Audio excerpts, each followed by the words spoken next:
Pengertian karomah adalah sesuatu di luar kebiasaan yang dikaruniakan oleh Allah kepada yang dikehendakinya, yakni para kekasih Allah atau wali Allah selain para nabi. Imam Abu Bakar bin Furak rahimahullah berkata, mukjizat merupakan bukti-bukti kebenaran para nabi. Dan yang mendapatkan. Dari Abi Hurairah dari Nabi Shallallahu Alaihi Wasallam beliau bersabda, telah datang kepada kalian ahlul Yaman, mereka orang yang lemah lembut hatinya, iman itu di negara Yaman, dan hikmah di negara Yaman, dan fikih ilmu itu di negara Yaman, mengumandangkan nubuatnya. Mukjizat menunjukkan kebenaran dalam ucapannya. Apabila pemiliknya menunjukkan pada kewalian, mukjizat tersebut menunjukkan kebenarannya dalam kondisi ruhani si pemilik. Maka yang terakhir ini disebut karomah. Tidak disebut mukjizat, walaupun karomah tersebut sejenis dengan mukjizat. Namun ada perbedaan. Di antara perbedaan-perbedaan mukjizat dan karomah, bahwa mukjizat itu diperintahkan untuk disebarluaskan. Sementara pada wali Allah, harus menyembunyikan dan menutupi karomah.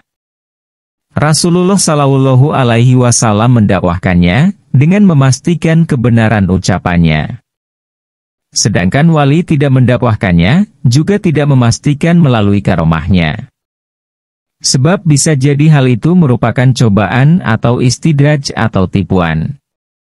Pengertian istidraj adalah suatu kelebihan atau keunggulan yang diberikan oleh Allah pada para hambanya yang bukan bertakwa dan soleh, termasuk juga sebagian hambanya yang kafir dan membangkang terhadap agamanya.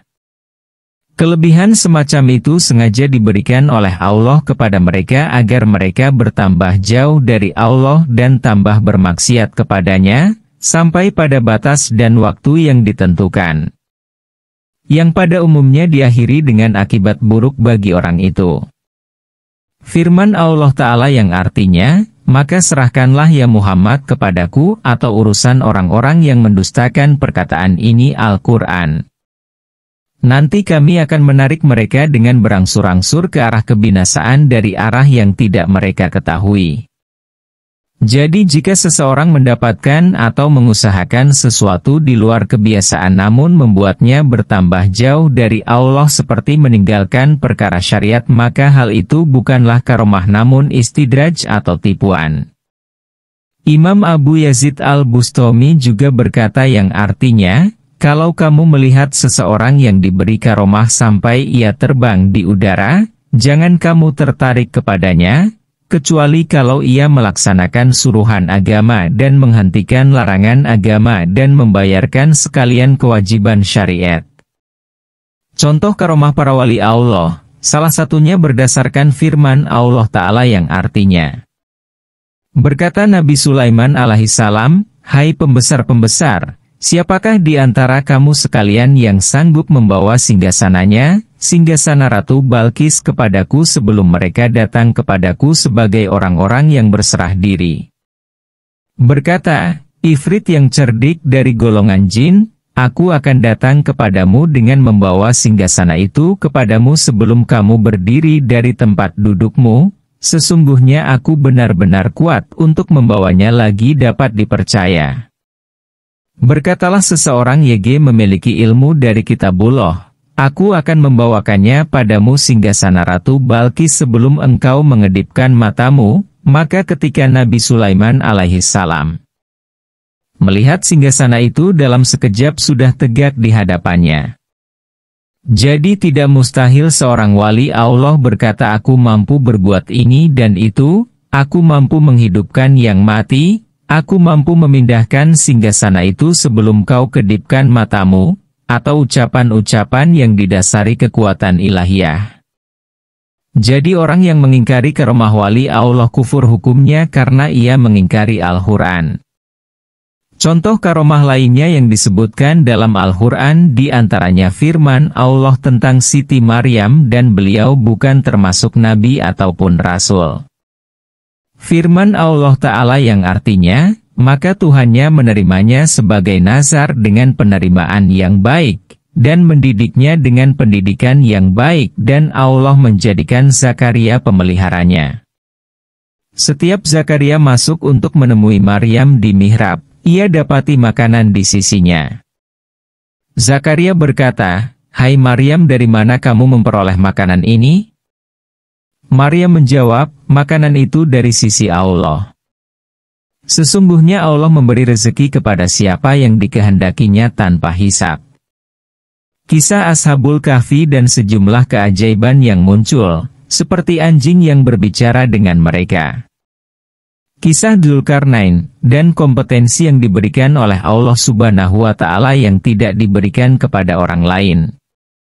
Hal-hal yang muncul dari tangan Nabi Khidir alaihi salam, yakni perkara-perkara yang berbeda dengan kebiasaan. Karomah yang disebut dalam as-sunnah contohnya. Diriwayatkan oleh Abu Hurairah radhiyallahu an dari Nabi Shallallahu alaihi wasallam bersabda, "Tak seorang pun berbicara ketika masih dalam ayunan, kecuali 3 bayi, Lesa bin Maryam, bayi di masa Juraij, dan seorang bayi lain." Juraij adalah seorang hamba yang taat di masa Bani Israel. Dia punya seorang ibu. Suatu hari dia sholat, tiba-tiba ibunya memanggil, "Juraij, panggil si ibu."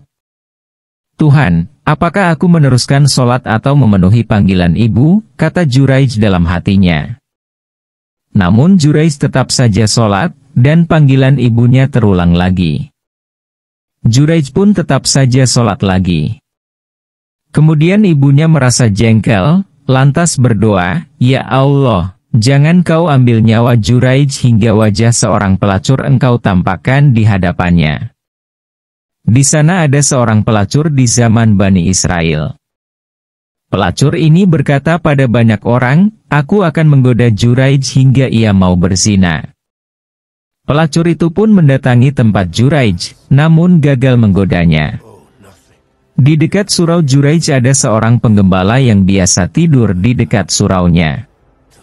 Ketika Juraij menolak tawaran sang pelacur, pelacur itu beralih merayu si penggembala. Dan penggembala itu pun mau menyetubuhinya. Akhirnya pelacur itu hamil. Ketika melahirkan, orang-orang menanyakan anak siapa gerangan? Pelacur itu menjawab, "Ini anaknya Juraij."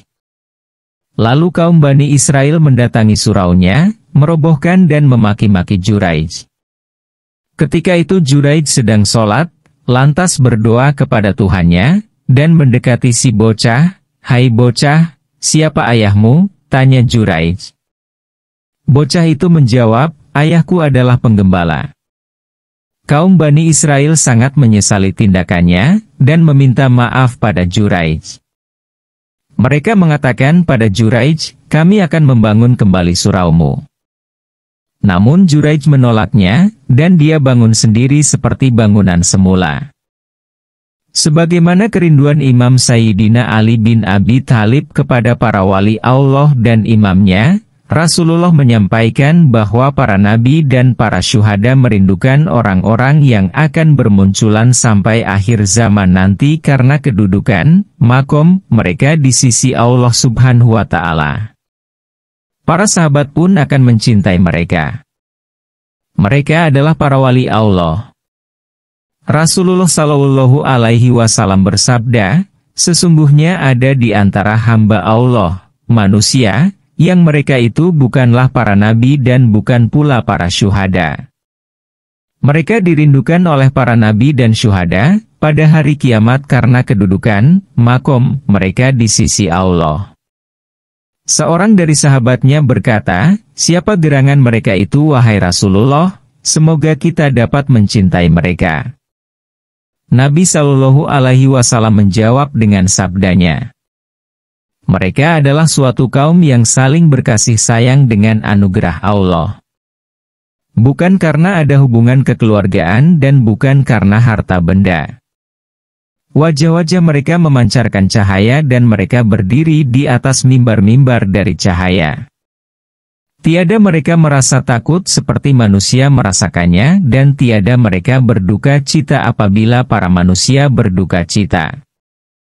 Abu Yazid Al-Bustami mengatakan, para wali Allah merupakan pengantin-pengantin di buminya dan takkan dapat melihat para pengantin itu melainkan ahlinya.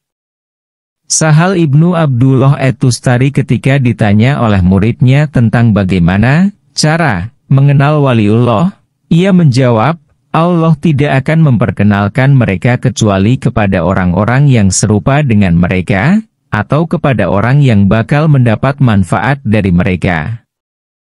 Untuk mengenal dan mendekat kepadanya.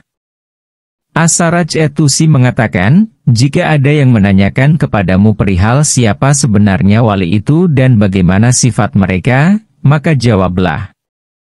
Mereka adalah orang yang tahu tentang Allah dan hukum-hukum Allah, dan mengamalkan apa yang diajarkan Allah kepada mereka. Mereka adalah hamba-hamba Allah yang tulus dan wali-walinya yang bertakwa.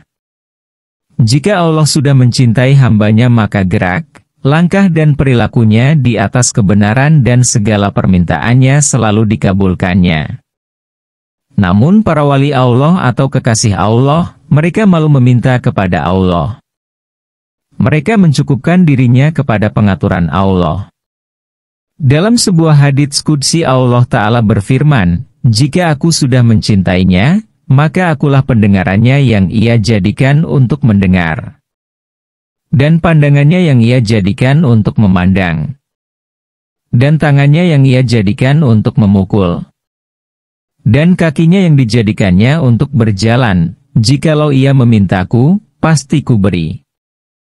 Dan jika meminta perlindungan kepadaku, pasti kulindungi. Dan aku tidak ragu untuk melakukan sesuatu yang aku menjadi pelakunya sendiri. Sebagaimana keraguan-raguanku untuk mencabut nyawa seorang mukmin yang ia khawatir terhadap kematian itu. Dan aku sendiri khawatir ia merasakan kepedihan sakitnya. Dari Anas ibnu Malik berkata, Rasul Shallallahu Alaihi Wasallam bersabda, berapa banyak manusia lemah dan dekil yang selalu dihina orang. Tetapi jika ia berkeinginan, maka Allah memenuhinya.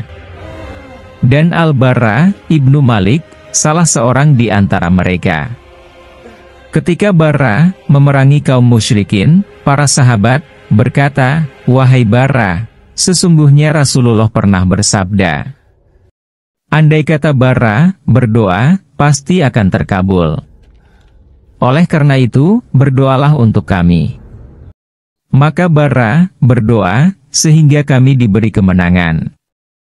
Di medan peperangan Sus, Barra berdoa, ya Allah, aku mohon, berilah kemenangan kaum muslimin dan temukanlah aku dengan Nabi MU. Maka kaum muslimin diberi kemenangan dan Barra gugur sebagai syahid. Suatu hari Umar kedatangan rombongan dari Yaman, lalu ia bertanya, adakah di antara kalian yang datang dari suku Qarn? Lalu seorang maju ke depan menghadap Umar. Orang tersebut saling bertatap pandang sejenak dengan Umar. Umar pun memperhatikannya dengan penuh selidik. Siapa namamu? Tanya Umar. Aku Uwais, jawabnya datar. Umar masih penasaran lalu bertanya kembali. Apakah engkau mempunyai bercak putih sebesar uang dirham? Maksudnya penyakit kulit berwarna putih seperti panu tapi tidak hilang. Dulu aku terkena penyakit kulit, belang, lalu aku berdoa kepada Allah agar disembuhkan. Alhamdulillah, Allah memberiku kesembuhan kecuali sebesar uang dirham di dekat pusarku yang masih tersisa. Itu untuk mengingatkanku kepada Tuhanku. Mintakan aku ampunan kepada Allah. Uwais terperanjat mendengar permintaan Umar tersebut, sambil berkata dengan penuh keheranan. Engkau justru yang lebih berhak memintakan kami ampunan kepada Allah. Bukankah engkau sahabat Nabi? Lalu Umar berkata, aku pernah mendengar Rasulullah berkata, sesungguhnya sebaik-baik tabi'in adalah seorang bernama Uwais. Mempunyai seorang ibu yang selalu dipatuhinya. Pernah sakit belang dan disembuhkan Allah kecuali sebesar uang dinar di dekat pusarnya. Apabila ia bersumpah pasti dikabulkan Allah. Bila kalian menemuinya mintalah kepadanya agar ia memintakan ampunan kepada Allah. Uwais selalu mendoakan Umar agar diberi ampunan Allah. Lalu Uwais pun menghilang dalam kerumunan rombongan dari Yaman yang akan melanjutkan perjalanan ke Kufah. Riwayat tersebut bukan berarti Sayyidina Umar tidak termasuk wali Allah, kekasih Allah, namun sekedar mengabarkan Uwais adalah seorang wali Allah di antara tabi'in. Dalam sebuah riwayat, Khalifah Umar bin Khattab sedang berkhutbah Jumat, tiba-tiba di tengah khutbahnya ia berseru dengan kerasnya. Wahai Sariyah bin Hashim, ke atas gunung. Ke atas gunung, maka kagetlah para sahabat lainnya, kenapa Khalifah berkata demikian, apa maksudnya? Sebulan kemudian kembalilah Sariyah bin Hashim dari peperangan bersama pasukan sahabat lainnya. Mereka bercerita saat mereka terdesak dalam peperangan mereka mendengar suara Umar bin Khattab YG tak terlihat wujudnya, teriakan itu adalah, Wahai Sariyah bin Hashim, ke atas gunung. Ke atas gunung, maka kami naik ke atas gunung dan berkat itu kami memenangkan peperangan. Para wali Allah, jika melihat mereka mengingatkan kita kepada Allah. Dari Amru ibnul Jammuh, katanya, ia pernah mendengar Rasulullah bersabda, Allah berfirman, sesungguhnya hamba-hambaku, wali-waliku adalah orang-orang yang aku sayangi. Mereka selalu mengingatiku dan aku pun mengingat mereka. Dari Said, ia berkata, ketika Rasulullah ditanya, siapa wali-wali Allah? Maka beliau bersabda, wali-wali Allah adalah orang-orang yang jika dilihat dapat mengingatkan kita kepada Allah. Imam Al-Bazzar meriwayatkan dari Ibnu Abbas, ia mengatakan, seseorang bertanya, ya Rasulullah, siapa para wali Allah itu?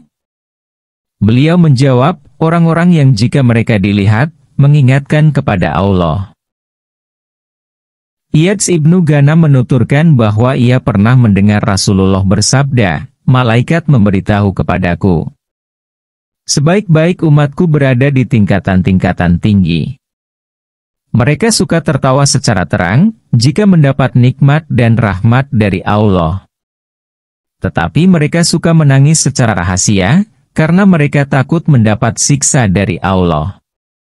Mereka suka mengingat Tuhannya di waktu pagi dan petang di rumah-rumah Tuhannya. Mereka suka berdoa dengan penuh harapan dan ketakutan.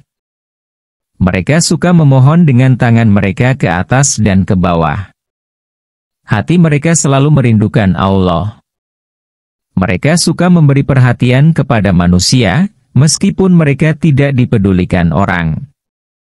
Mereka berjalan di muka bumi dengan rendah hati, tidak congkak. Tidak bersikap bodoh dan selalu berjalan dengan tenang. Mereka suka berpakaian sederhana. Mereka suka mengikuti nasihat dan petunjuk Al-Quran. Mereka suka membaca Al-Quran dan suka berkorban. Allah suka memandangi mereka dengan kasih sayangnya. Mereka suka membahagiakan nikmat Allah kepada sesama mereka dan suka memikirkan negeri-negeri yang lain. Jasad mereka di bumi, tapi pandangan mereka ke atas. Kaki mereka di tanah, tetapi hati mereka di langit. Jiwa mereka di bumi, tetapi hati mereka di ARS. Roh mereka di dunia, tetapi akal mereka di akhirat. Mereka hanya memikirkan kesenangan akhirat. Dunia dinilai sebagai kubur bagi mereka.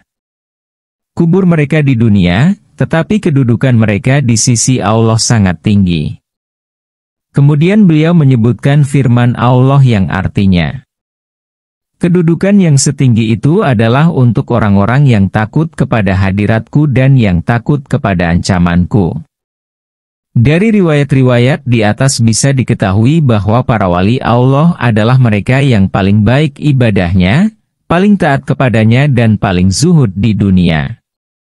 Zuhud di dunia adalah sikap dan perbuatan manusia yang menimbulkan kecintaan Allah, sehingga menjadikan mereka bagian dari wali Allah. Orang yang zuhud adalah tidak adanya ketergantungan dan terpusatnya perhatian terhadap segala sesuatu selain Allah. Orang yang zuhud berkata bahwa boleh korupsi namun lakukanlah di tempat yang tidak bisa disaksikan oleh Allah.